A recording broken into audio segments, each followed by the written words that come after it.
ભરૂચ લોકસભા બેઠક પર ઇન્ડિયા ગઠબંધનના ઉમેદવાર ચૈતર વસાવાએ પરિવારજનો તેમજ આપ અને કોંગ્રેસના હોદ્દેદારોની ઉપસ્થિતિમાં ઉમેદવારી પત્ર ભરી વિજયનો વિશ્વાસ વ્યક્ત કર્યો હતો।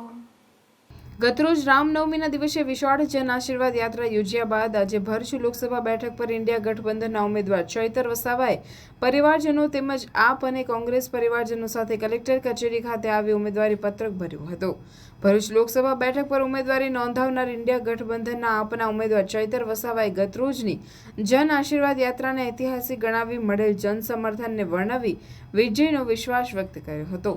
ઉમેદવારી પત્રક ભરતી સમયે ચૈતર વસાવા સાથે ભરૂચ જિલ્લા કોંગ્રેસ પ્રમુખ રાજેન્દ્રસિંહ રાણા ઉપરાંત યુનુસ પટેલ, આપના જિલ્લા પ્રમુખ પિયુષ પટેલ, ચૈતર વસાવાની ધર્મપત્નીઓ સહિત અગ્રણીઓ ઉપસ્થિત રહ્યા હતા।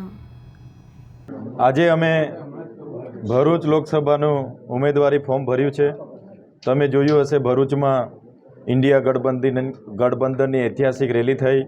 અમે બધાના આશીર્વાદ લીધા અને બધાએ અમને સમર્થન આપ્યું છે। ત્યારે ભરૂચની જનતા પરિવર્તન ઈચ્છે છે અને પરિવર્તન આ વખતે થવાનું છે। ત્યારે કાલે પણ લાખથી પણ વધારે લોકોની જનમેદની અહીંયા ઉમટી પડી હતી ધગધગતા તાપમાં, અને આજે જ્યારે અમે ઉમેદવારી ફોર્મ ભર્યું છે ત્યારે અમને પૂરો ભરોસો છે આમ આદમી પાર્ટી, કોંગ્રેસ પાર્ટીના તમામ લોકો આ લોકસભાની ચૂંટણીમાં અમે રાત દિવસ મહેનત કરીશું અને ભરૂચ લોકસભાની સીટ આ વખતે ઇન્ડિયા ગઠબંધનના ઉમેદવાર તરીકે અમે બધા જીતીને રહીશું એવો અમને પૂરો વિશ્વાસ છે।